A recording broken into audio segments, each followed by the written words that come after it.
क्या आपने कभी सोचा है, हम जो कुछ भी करते हैं, जो छुप छुप के करते हैं, क्या वो सिर्फ हम तक ही सीमित है? या कोई देख रहा है?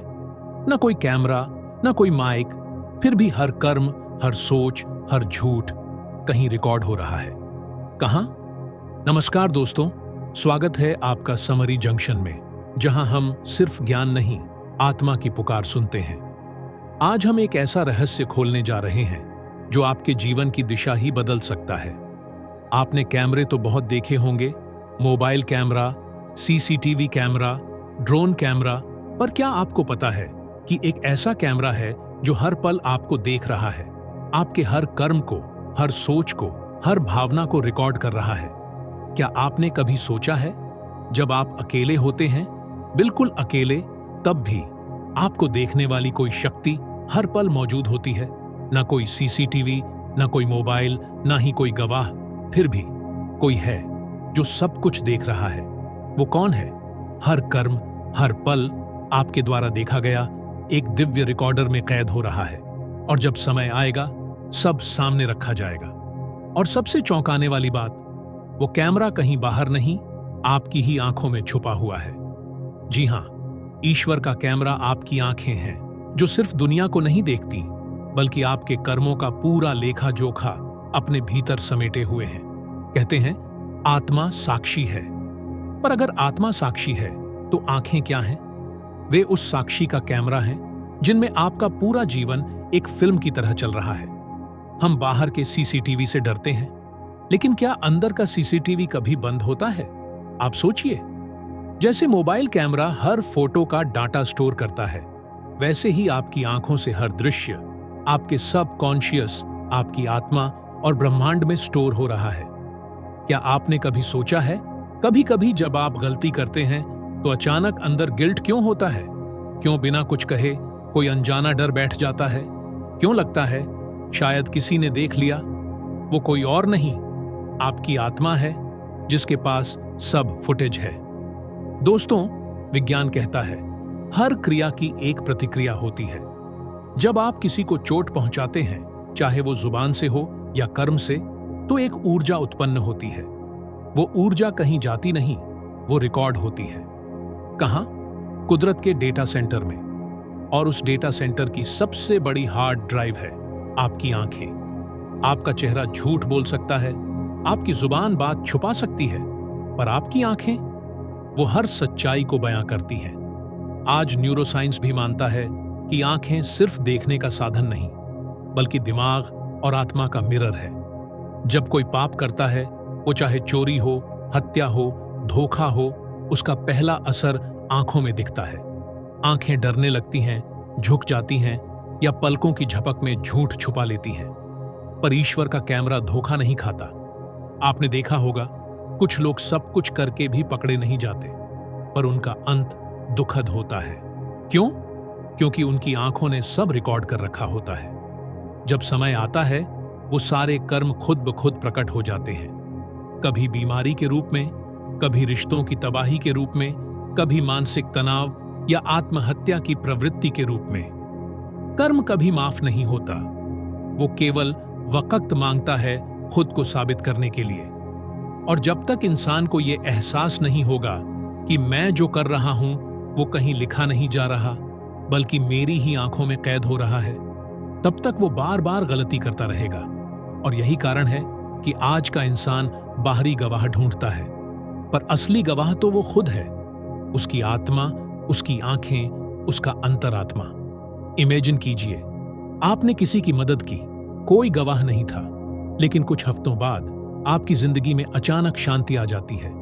क्यों? या फिर आपने किसी का दिल दुखाया बिना किसी को पता चले, लेकिन कुछ दिनों बाद आपका ही मन बेचैन हो जाता है। क्यों? क्या कोई डिवाइन मेमोरी कार्ड है जो सब कुछ सेव कर रहा है? क्या हमारी आत्मा एक ब्लैक बॉक्स है? क्या हम जो देखते हैं वही हमारे भीतर जमा होता है? आज के इस दौर में, जहां लोग दूसरों को धोखा देने में माहिर हो चुके हैं, वहां एक बात भूल जाते हैं कि खुद को धोखा देना असंभव है। आपका अंतःकरण, आपकी आत्मा और आपकी आंखें कभी झूठ नहीं बोलती। आप कुछ भी छुपा लें दुनिया से, पर उस ईश्वरीय कैमरे से नहीं, क्योंकि वह कैमरा आपका चेहरा नहीं, आपका इरादा रिकॉर्ड करता है। तो क्या हम हर समय जजमेंट में हैं? क्या हमारी आंखें ही गवाह हैं? क्या हर इंसान के भीतर ही उसका गुप्त रिकॉर्डर है? ये सवाल आपको सोचने पर मजबूर करेंगे और आज हम इन्हीं सवालों की गहराई में उतरेंगे। आज हम जानेंगे कैसे आपकी आंखें आपका ही डाटा ब्रह्मांड को भेज रही हैं, कैसे आपकी आत्मा हर पल की फुटेज अपने पास रख रही है और कैसे अंत समय में वो सब प्ले होता है और वही तय करता है आपका अगला कदम क्या होगा, मोक्ष या पुनर्जन्म। साइंस अब मानता है हर इमोशन, हर मेमोरी, हर इमेज आपके अंदर एक इलेक्ट्रोमैग्नेटिक प्रिंट छोड़ती है। जब आप कोई अनुभव करते हैं, जैसे किसी से प्रेम करना, डर जाना या किसी खूबसूरत दृश्य को देखना, तो वह अनुभव केवल मन में नहीं होता, वह आपके दिमाग और दिल के बीच एक ऊर्जा के रूप में दर्ज हो जाता है। इसे इलेक्ट्रोमैग्नेटिक इम्प्रिंट कहते हैं। हर विचार, हर भावना, हर दृश्य आपके शरीर के भीतर माइक्रो इलेक्ट्रिक सिग्नल और मैग्नेटिक फील्ड के जरिए एक छाप छोड़ते हैं। यह कोई कल्पना नहीं है, यह अब न्यूरोसाइंस और क्वांटम बायोलॉजी में एक रिसर्च का विषय बन चुका है। हर देखा गया पल ब्रेन और हार्ट फील्ड में स्टोर्ड रहता है। आपका मस्तिष्क सिर्फ सोचने का यंत्र नहीं है, यह एक रिकॉर्डिंग डिवाइस की तरह काम करता है। लेकिन केवल दिमाग ही नहीं, आपका दिल भी एक इलेक्ट्रोमैग्नेटिक फील्ड जनरेट करता है, जो दिमाग से लगभग 5000 गुना ज्यादा शक्तिशाली होता है। इसका मतलब यह हुआ कि जब आप कुछ महसूस करते हैं, तो वह सिर्फ न्यूरॉन्स में नहीं, बल्कि आपके पूरे दिल दिमाग की प्रणाली में एक तरह से स्टोर हो जाता है। हर मुस्कान, हर आंसू, हर डर और हर सपना एक अदृश्य भाषा में आपकी लाइफ लाइब्रेरी में दर्ज हो जाते हैं। और जब मृत्यु आती है, वही फुटेज रिवर्स में चलती है। अब यहां सबसे रहस्यमयी और रोमांचक हिस्सा शुरू होता है। बहुत सारे लोग जिन्होंने नियर डेथ एक्सपीरियंस NDE को झेला है, उन्होंने कहा है कि मृत्यु के क्षणों में पूरा जीवन उनके सामने एक फिल्म की तरह चलता है, वो भी रिवर्स में। साइंस इसे लाइफ रिव्यू फेनोमेनन कहता है।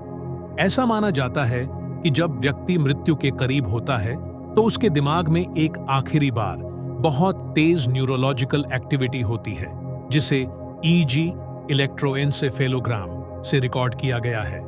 उसी दौरान व्यक्ति अपने पूरे जीवन को बचपन से लेकर आखिरी क्षण तक एक फ्लैशबैक की तरह देखता है। लेकिन हैरानी की बात यह है कि यह फ्लैशबैक क्रोनोलॉजिकल नहीं होता, बल्कि इमोशनल इंटेंसिटी के आधार पर होता है। यानी जो घटनाएं आपने सबसे ज्यादा महसूस की थीं, वही सबसे पहले और सबसे स्पष्ट दिखाई देती हैं। तो इसका मतलब क्या हुआ? आप जो कुछ भी सोचते हैं, महसूस करते हैं और देखते हैं, वह सिर्फ एक पल के लिए नहीं होता। वह ऊर्जा के रूप में आपकी आत्मा के गहराइयों में दर्ज हो जाता है। और जब आप इस संसार को छोड़ते हैं, तो वही सब अनुभव आपके सामने पुनः उपस्थित होते हैं, जैसे कोई दिव्य स्क्रीन पर आपका जीवन चलता है। स्पिरिचुअलिटी कहती है, जो तुम सोचते हो वही तुम बनते हो, जो तुम करते हो वही लौट कर आता है। और अब हम कहते हैं, जो तुम आंखों से करते हो वो ही तुम्हारी आत्मा में इम्प्रिंट हो जाता है। अब सोचिए, अगर आपको पता हो कि आपकी आंखें हर पल दिव्य रिकॉर्डर की तरह काम कर रही हैं, तो क्या आप फिर वही करेंगे जो आज तक करते आए हैं? क्या आप झूठ बोलेंगे अगर आपको पता हो कि वो रिकॉर्ड हो रहा है? क्या आप किसी का दिल दुखाएंगे अगर आपको यकीन हो कि यही दर्द लौट कर आएगा? और यही है इस पूरी विचारधारा का मूल। ईश्वर बाहर नहीं, अंदर है। तुम्हारी आंखें ही उसका कैमरा है और हर कर्म, हर सोच, हर पल खुद तुम्हारे भीतर दर्ज हो रहा है।